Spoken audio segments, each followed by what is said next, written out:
الاصلاح ومسدود على الباقي واحد 3 سنين 4 سنين.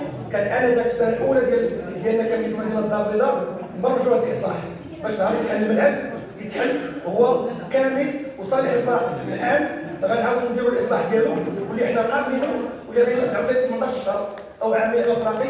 هذا كيبين بان التقاء البرامج ما بيناش ما بين مجلس المدينه في عدد النقاط.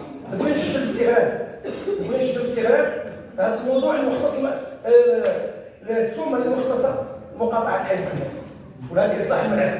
هذا 3 مليون ديال الدرهم ونص، وانا اتساءل اشنو علاقه 3 مليون ديال الدرهم ونص اللي تخصصت للفضاء مشروع هذه عامين.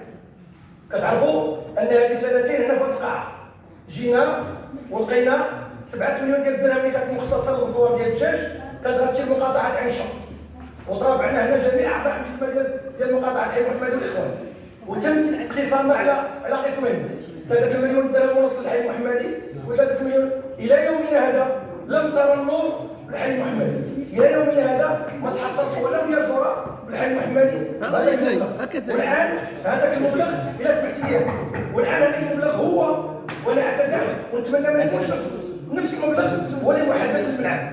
واش هو اللي جانا بحقنا في هذه 4 سنين او لا ولا ماشي هو؟ نزيد ان احنا كمقاطعه حي محمدي ما طرحناش غير ملتمس واحد، احنا طرحنا 4 ملتمسات.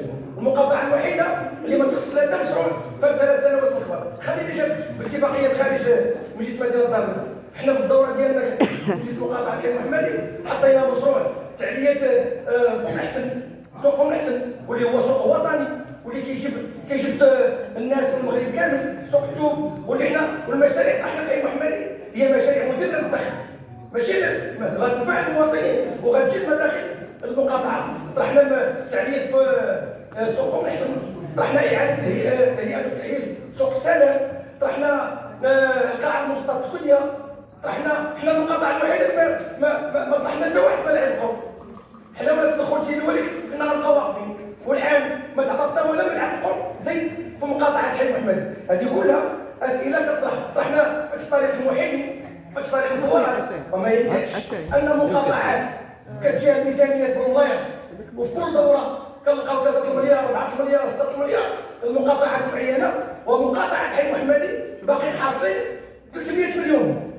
3 سنوات خسرنا 300 مليون ما صرفتش فيها ريال، وكيجيو الناس ينقلوا المبلغ دابا كيحطوا لينا هذا. هذا هو الاستهتار بالناس، وهذا هو عدم احترام العداله البشريه. انا ماشي ضد مقاطعه فنيه من حقهم، ولكن الحي المحمدي من حقه يتنصر ومن حقه ياخذ مشاريعه ومن حقه ياخذ حقه في العداله البشريه. وما يمكنش دابا انا كنت كنتسنى ترتيب المشرف على ميزانيه القاعه ما لقيتوش الاساس، لان كيفاش حنا وضع المشروع 3 سنين ما صورناش الى يومنا هذا ما تحطش فيها جوره.